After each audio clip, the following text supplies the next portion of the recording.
Une femme sans abri, sale, sentant les œufs pourris et vêtue de vêtements déchirés, se précipita pour aider un milliardaire après qu'un morceau de métal lui eût entaillé le cou, faisant jaillir le sang lors d'un accident. Il lui cria de ne pas le toucher, mais elle l'ignora et arrêta l'hémorragie, lui sauvant la vie. Plus tard, il découvrit quelque chose à son sujet qui le bouleversa profondément. Avant de continuer, indiquez dans les commentaires de quel pays vous nous suivez pour que nous puissions tous vous remercier. Revenons maintenant à l'histoire. La pluie tombait comme si le ciel s'était fissuré, dure, froide et impitoyable. Les gens se blottissaient sous les auvents, serraient leurs parapluies comme des boucliers et pressaient le pas pour éviter les flaques qui engloutissaient leurs chaussures. Mais soudain, un bruit assourdissant, comme un tonnerre fait de métal et de verre, déchira la nuit. Une Maybach noire, élégante, coûteuse, du genre qui murmure « Je possède cette ville », dérapa sauvagement à travers l'intersection et se renversa sur le côté dans un craquement écœurant. De la vapeur s'échappait du capot. Des éclats de verre tombèrent comme des morceaux de glace scintillants. En un instant, la rue se transforma. Les gens, qui se protégeaient de la pluie, oublièrent soudainement de rester au sec. Des employés de bureau au blazer trempé, des adolescents en sweat à capuche, une femme tenant encore un taco à moitié mangé, tous se précipitèrent vers l'épave comme des papillons attirés par une flamme. En quelques secondes, une foule se forma. Les téléphones étaient déjà sortis, leurs écrans brillants dans l'obscurité. Personne ne demanda si le conducteur allait bien. Personne n'appela immédiatement les secours. À la place, les doigts tapotaient pour enregistrer. Les caméras zoomaient. Des voix murmuraient « Est-ce Marcus Thorne ?» comme si repérer une célébrité était plus important que de sauver une vie. À l'intérieur de la voiture tordue, Marcus Thorne, le milliardaire à l'origine de la moitié des hôpitaux, hôtels et gros titres de la ville, saignait abondamment. Une entaille profonde à son cou pulsait à chaque battement de cœur faiblissant. Ses yeux papillonnaient. Il essaya de parler, mais seul un faible gémissement sortit. Quelqu'un le tira de l'épave. Quelqu'un appela le 911. Un homme cria enfin « Ils arrivent, mais ça va prendre 10 minutes. » Une autre voix répondit. Une femme à l'avant hurla, désespérée. « Y a-t-il un médecin ici ? Il perd trop de sang. Il pourrait mourir avant l'arrivée de l'ambulance. » Silence, puis regard nerveux.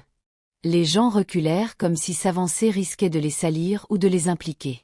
C'est alors qu'elle parla. Depuis le bord de la foule, là où les réverbères s'éteignaient et où la pluie tombait le plus fort, une voix trancha le bruit. Calme mais clair, je peux aider. Tous les regards se tournèrent vers elle. Elle se tenait pieds nus dans le caniveau, l'eau tourbillonnant autour de ses chevilles. Ses vêtements étaient des couches de haillons, tachés, déchirés, dégageant une odeur de nourriture avariée et de carton mouillé. Ses cheveux pendaient en touffes boueuses. Elle semblait avoir dormi dans une poubelle, et elle sentait les œufs pourris. Quelques personnes ricanèrent. Quelqu'un murmura « Ouais, c'est ça ». Un autre zooma avec son téléphone, souriant comme si c'était un spectacle. Marcus, à peine conscient, tourna la tête, son visage déformé par le dégoût. « Ne me touche pas, Altatéil. Tu pues. » Elle ne tressaillit pas. Ne détourna pas le regard. Puis ses yeux roulèrent en arrière. Sa poitrine s'immobilisa. Sa main devint molle. « Il est inconscient », cria quelqu'un. C'est alors que tout changea. Pendant que la foule s'exclamait et filmait, elle agit. Elle se fraya un chemin à travers le cercle de spectateurs, passa devant le type qui continuait d'enregistrer, devant la femme serrant son sac de marque comme s'il risquait d'être contaminé, et s'agenouilla dans la boue et la pluie à côté du milliardaire. Ignorant les regards, les chuchotements, les flashs des téléphones, elle posa une main ferme sur son cou, inclina sa tête juste comme il faut, et appuya fortement sur la blessure avec l'autre. Ses mouvements étaient précis, assurés, comme si elle l'avait fait 1000 fois. « Respire, » dit-elle, d'une voix basse et ferme. « Tu ne mourras pas ce soir. Pas tant que je suis là. » La pluie continuait de tomber. Les sirènes hurlaient au loin. La foule continuait de filmer. Mais maintenant, leurs visages n'affichaient plus de rictus. Ils étaient stupéfaits, car à ce moment-là, personne ne pouvait expliquer comment une femme qui semblait avoir été rejetée par le monde savait exactement comment empêcher un homme comme Marcus Thorne de sombrer dans l'obscurité. Et personne, pas même Marcus, s'il avait été éveillé, n'aurait pu deviner la vérité. Les sirènes déchirèrent la pluie battante comme une promesse.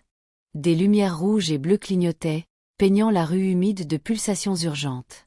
En quelques secondes, 2 ambulanciers sautèrent de l'ambulance, leurs bottes éclaboussant les flaques, des trousses médicales à la main. La foule, toujours bourdonnante d'énergie nerveuse et de vidéos à moitié terminées, s'écarta juste assez pour les laisser passer. Les téléphones restaient levés. Personne ne proposa de porter le brancard. Personne ne demanda s'il pouvait faire quelque chose. Ils regardaient, comme s'il s'agissait de l'acte final d'une performance de rue. Mais la femme, celle qui s'était agenouillée dans la boue et avait sauvé un milliardaire, était toujours là, accroupie à côté de Marcus, ses mains fermes sur son cou. La pluie gouttait de ses cheveux sur son col, se mêlant au sang qui avait enfin ralenti à un filet. Une ambulancière, une femme aux yeux perçants et à la queue de cheval sévère, s'agenouilla à côté d'elle. Elle analysa la scène en un instant. La pression précise sur la blessure, la manière dont la tête de Marcus était inclinée pour maintenir ses voies respiratoires ouvertes, le bandage improvisé serré, mais pas trop. « C'est vous qui avez fait ça ?» demanda l'ambulancière, d'une voix basse. La femme hocha la tête une fois, sans lever les yeux. Il perdait connaissance rapidement. Il fallait arrêter l'hémorragie. L'ambulancière ne demanda pas son nom, ne la remercia pas à voix haute. Mais elle lui adressa un petit hochement de tête respectueux, celui réservé à quelqu'un qui sait ce qu'il fait, même quand personne d'autre ne le croit.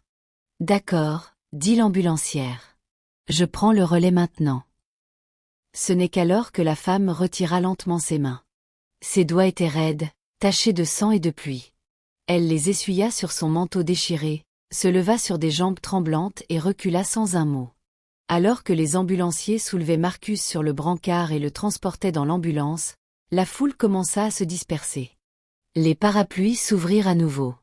Les gens vérifièrent leur téléphone, envoyant déjà des messages ou publiant « Vu Marcus Thorne s'écraser en centre-ville. Une folle sans-abri a essayé d'aider LOL. » Personne ne la chercha. Personne ne la vit s'éclipser dans l'allée derrière la boulangerie, là où la pluie tombait plus fort et où le monde l'oubliait encore une fois. 3 semaines après l'accident, Marcus Thorne ouvrit les yeux dans une chambre d'hôpital silencieuse et ensoleillée. Des murs blancs, un éclairage doux, le bip discret des machines. Son cou lui faisait mal sous d'épais bandages, mais la douleur aiguë, mortelle, avait disparu. Le docteur Chen, le médecin traitant, se tenait à côté de son lit, calme, professionnel, un bloc-notes à la main. « Vous êtes stable maintenant, monsieur Thorne, » dit-il. « Mais vous étiez très près de la mort. Cette blessure au cou était dangereusement proche de votre artère carotide. Si quelqu'un n'avait pas appliqué une pression immédiate sur place, vous n'auriez pas atteint l'hôpital. » Marcus se redressa légèrement, fronçant les sourcils. « Je me souviens que quelqu'un a essayé de m'aider avant que je perde connaissance. »« Oui, » dit le docteur Chen. « Et les actions de cette personne ont été cruciales. Elles vous ont maintenu en vie assez longtemps pour que nous prenions le relais. » Marcus répondit chaleureusement. « J'aimerais vraiment savoir qui m'a aidé pour pouvoir le remercier personnellement. » L'instant d'après, son expression s'assombrit alors qu'il se souvenait de quelque chose. « À bien y penser, je me souviens d'une femme sans abri. Elle puait comme des ordures pourries et des déchets mouillés. Elle s'approchait de moi en disant qu'elle pouvait aider. J'étais à peine conscient, mais je lui ai dit de ne pas me toucher. Je remercie vraiment le bon Samaritain, car cette folle aurait pu infecter ma blessure. » Il s'arrêta, puis ajouta avec une pointe d'amertume. « Pour ce que j'en sais, elle n'essayait même pas de m'aider. Elle a probablement vu un homme riche saignant dans une épave et a pensé que c'était sa chance de me faire les poches. Les gens comme ça n'ont ni honte ni remords. » Le docteur Chen ne discuta pas.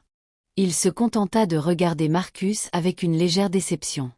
Peu importe qui c'était, il savait exactement quoi faire. La pression était précise. Les voies respiratoires étaient protégées. Ce n'était pas de la chance. C'était de la compétence. Marcus balaya la remarque d'un geste de la main. Compétence ou pas, je les trouverai. S'ils m'ont vraiment aidé, ils méritent des remerciements. Il s'appuya contre les oreillers, la mâchoire serrée. Dites à votre personnel que je veux tout savoir sur la personne qui m'a traité sur place. Nom, description, tout. Je les remercierai personnellement. Mais dans son esprit, il ne voyait que l'odeur, les haillons, la honte d'avoir été touché par quelqu'un que le monde avait rejeté. Les ambulanciers n'avaient aucune idée de qui était la femme sans-abri qu'ils avaient trouvée sur les lieux. 2 jours plus tard, Marcus Thorne revint au bord de l'intersection où sa vie avait failli s'arrêter. La pluie avait cessé. La rue était sèche maintenant, nettoyée par les équipes municipales. Pas de verre, pas de traces de dérapage, aucune trace de l'accident qui avait failli le tuer. Seule une légère tache d'huile sur l'asphalte restait comme un fantôme de ce qui s'était passé. Il portait un pardessus sombre, des lunettes de soleil cachant ses yeux, mais aucun déguisement ne pouvait masquer la tension dans ses épaules. Il n'était pas là en tant que milliardaire. Il était là en tant qu'homme qui avait une dette et soupçonnait un mensonge. Il marcha lentement vers l'endroit où sa Maybach s'était renversée. Quelques commerçants le reconnurent et le saluèrent respectueusement, mais il les ignora. Il s'approcha du propriétaire d'un petit café dont l'auvent avait abrité la moitié de la foule cette nuit-là. « J'ai besoin de votre aide », dit Marcus, la voix basse, après s'être présenté comme l'homme qui avait failli mourir à cet endroit 3 semaines plus tôt. « La nuit de l'accident, savez-vous qui m'a aidé avant l'arrivée de l'ambulance ?» Le propriétaire, un homme plus âgé aux yeux fatigués, n'hésita pas. « Oh oui, je la connais. C'était Amanda. Elle traîne dans le coin depuis des années. Silencieuse, elle reste dans son coin. Cette nuit-là, elle a couru directement vers votre voiture quand personne d'autre ne l'a fait. »« Où est-elle maintenant ?» demanda Marcus. L'homme pointa du doigt l'allée à côté de son magasin. « Généralement là-bas, près de la benne. Parfois, elle dort sous le quai de chargement quand il fait froid. » Marcus le remercia et marcha vers l'allée. L'odeur le frappa en premier. Carton humide, nourriture avariée, une odeur aigre de négligence. Et là, accroupie à côté d'une benne cabossée, se trouvait la femme. Elle sortait un sandwich à moitié emballé d'un sac d'épicerie. Ses gestes étaient prudents, presque révérencieux. Ses vêtements étaient toujours en lambeaux. Ses cheveux emmêlés, mais à la lumière du jour, Marcus remarqua quelque chose qu'il n'avait pas vu sous la pluie. Ses yeux, clairs, alertes, pas ternis par le désespoir, mais vifs, comme ceux de quelqu'un habitué à observer, attendre, réfléchir. Il s'avança. Amanda. Elle leva les yeux, surprise en voyant qui c'était. Son corps se tendit, mais elle ne s'enfuit pas. « Je suis Marcus Thorne, » dit-il. « Vous m'avez aidé la nuit de l'accident. » Elle l'observa un long moment. Puis, doucement, « Vous m'avez dit de ne pas vous toucher. »« Je sais, » dit-il. « Et j'avais tort. » Elle ne sourit pas. Ne s'adoucit pas. Elle soutint simplement son regard, comme si elle pesait si ses paroles étaient sincères ou juste une autre performance. Marcus ne demanda pas à Amanda de parler. Il marcha simplement jusqu'au dîner du coin. Le genre avec des banquettes en vinyle craquelé et un café qui chauffe depuis l'aube, et tint la porte ouverte. Après une longue pause, elle le suivit. Ils s'assirent dans une banquette à l'arrière, loin des quelques clients matinaux. De la vapeur s'élevait de 2 tasses de café que Marcus avait commandées. Il en poussa une vers elle. Elle ne la toucha pas tout de suite. « Je suis venu vous remercier, » dit-il. « Le docteur Chen m'a dit que je ne serais pas en vie sans ce que vous avez fait. » Amanda le regarda enfin, ses yeux pleins de sarcasme. « Vous pensiez qu'avec ma saleté, je n'étais pas digne de vous toucher, Votre Altesse. »« J'avais tort, » admit-il. « Mais je ne comprends toujours pas. Comment saviez-vous quoi faire? Ce genre de premier secours, ça ne s'apprend pas dans la rue. » Elle enroula ses mains autour de la tasse chaude, comme si elle en tirait de la force. « Je ne l'ai pas appris dans la rue, » dit-elle doucement. « J'étais médecin. » Marcus cligna des yeux. « Médecin à l'hôpital Saint-Peter, » dit-elle, d'une voix plate, comme si elle énonçait un fait d'une autre vie. « J'étais chef du service de traumatologie. Il y a 5 ans, j'allais être promue à la tête du département de médecine, la première femme de l'histoire de l'hôpital. » Marcus se figea. Saint-Peter, son hôpital, le fleuron de tout son réseau médical. « Que s'est-il passé ?» demanda-t-il, bien qu'une crainte froide commençât déjà à lui nouer l'estomac. Amanda regarda par la fenêtre, au-delà de la circulation, au-delà de la ville qu'il avait effacée. Andrew Vance, mon collègue, ne supportait pas l'idée de rendre des comptes à une femme. Alors, il a saboté un patient que je traitais, il a échangé son insuline, faisant croire que j'avais manqué des signes critiques. Le patient a fini paralysé. Le conseil m'a blâmé, m'a retiré ma licence, m'a qualifiée de négligente. Elle se tourna vers lui, sa voix à peine audible. J'ai tout perdu.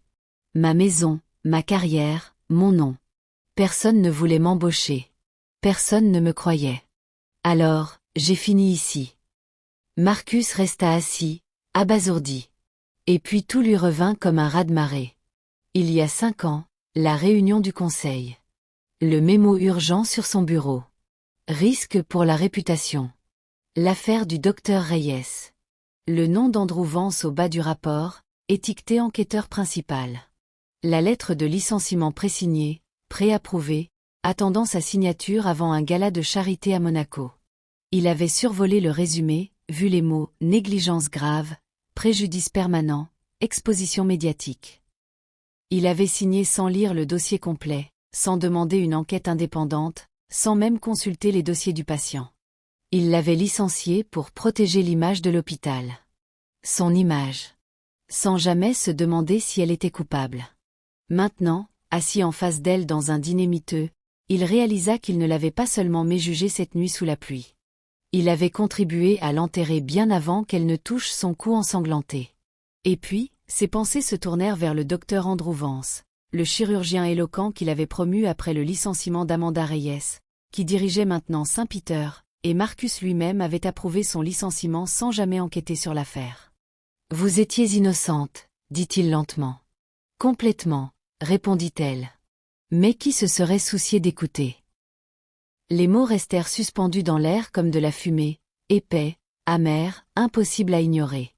Marcus fixa son café, le poids de son propre aveuglement pesant sur lui. Il ne l'avait pas seulement méjugé cette nuit sous la pluie. Il avait contribué à détruire sa vie bien avant leur rencontre. Après cette révélation bouleversante, Marcus s'excusa et promit de rester en contact. Marcus ne dormit pas cette nuit-là. Chaque fois qu'il fermait les yeux, il voyait le visage d'Amanda, pas celui de la mendiante crasseuse qu'il avait rejetée sous la pluie, mais celui de la brillante médecin qu'elle avait été, debout dans une salle d'opération de Saint-Peter, sauvant des vies pendant qu'il signait la fin de sa carrière d'un trait de plume négligent. Au lever du soleil, sa décision était prise. Il se rendit directement à l'hôpital Saint-Peter, non pas dans sa suite exécutive privée, mais dans l'aile chirurgicale. Il était tôt, mais Andrew Vance était déjà là, vêtu d'une blouse blanche impeccable, sirotant un expresso tout en consultant des dossiers. Il semblait soigné, confiant, l'image d'un homme qui avait atteint le sommet. Marcus entra sans s'annoncer. Les résidents et les infirmières se figèrent. Andrew se retourna, et son sourire s'évanouit. « Monsieur Thorne, dit-il, posant rapidement sa tasse. À quoi dois-je » Marcus ne le laissa pas finir. Il posa un dossier épais sur le comptoir. Vieux, légèrement jauni, estampillé confidentiel. Docteur Amanda Reyes, 2019. Le visage d'Andrew blêmit. « Je ne comprends pas. »« Ouvre-le, » dit Marcus, d'une voix basse et dure, les mains tremblantes. Andrew ouvrit le dossier, ses yeux parcoururent les pages. Journaux de sécurité, registres de pharmacie, déclarations de témoins qu'il pensait disparus à jamais. Puis il le vit. Une vidéo granuleuse d'une caméra de couloir, horodatée 21h17, le montrant entrant dans la salle des médicaments et échangeant des flacons étiquetés pour le patient numéro 4482. Son souffle se coupa. « Ça n'était pas dans le dossier original, » dit Marcus. « Parce que tu t'es assuré qu'il disparaisse. Mais les archives de l'hôpital gardent des sauvegardes. Et j'ai enfin regardé. » Andrew recula en titubant, s'agrippant au bord du comptoir. Son masque soigné s'effondra. « Je n'ai pas pensé. Je n'ai jamais voulu qu'elle perde tout. Je voulais juste la promotion. Je pensais qu'elle s'en remettrait.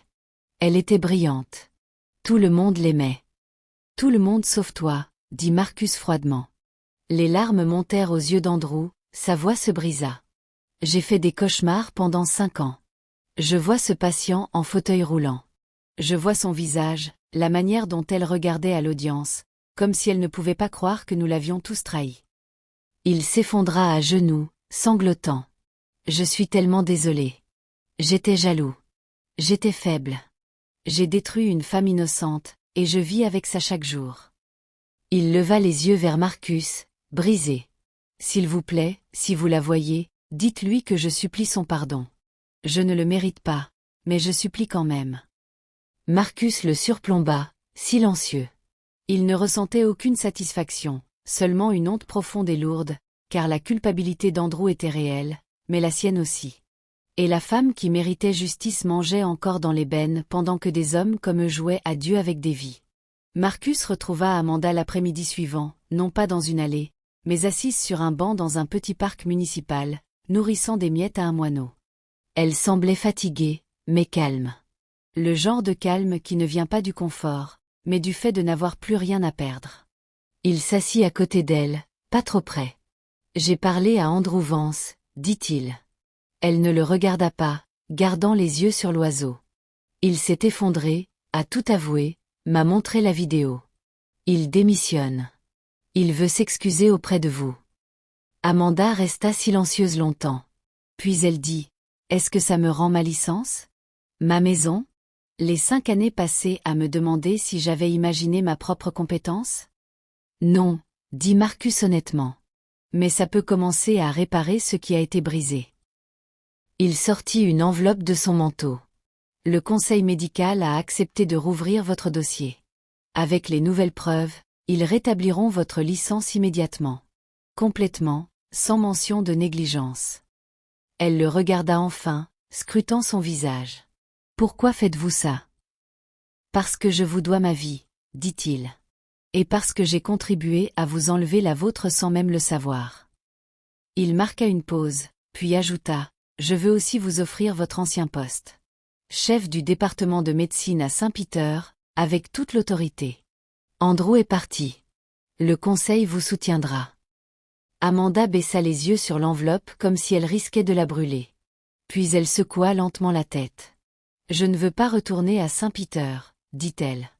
Marcus fronça les sourcils. « Pourquoi pas? C'est votre hôpital, votre héritage. » Ça l'était, dit-elle doucement. Mais cet endroit a choisi la réputation plutôt que la vérité. Il a laissé un homme comme Andrew détruire une bonne médecin juste pour que tout reste lisse. Je ne veux pas diriger un système qui valorise l'image plus que les gens. Elle se leva, époussetant les miettes de son manteau. Si vous voulez vraiment réparer les choses, ne me redonnez pas ma vieille vie. Aidez-moi à en construire une nouvelle. Une clinique pour les gens comme moi. Ceux que personne ne voit. Ceux que Saint-Peter ne laisserait jamais passer la porte d'entrée. Marcus la regarda. Vraiment. Pas comme une victime, pas comme un fantôme de son passé, mais comme la leader qu'elle avait toujours été.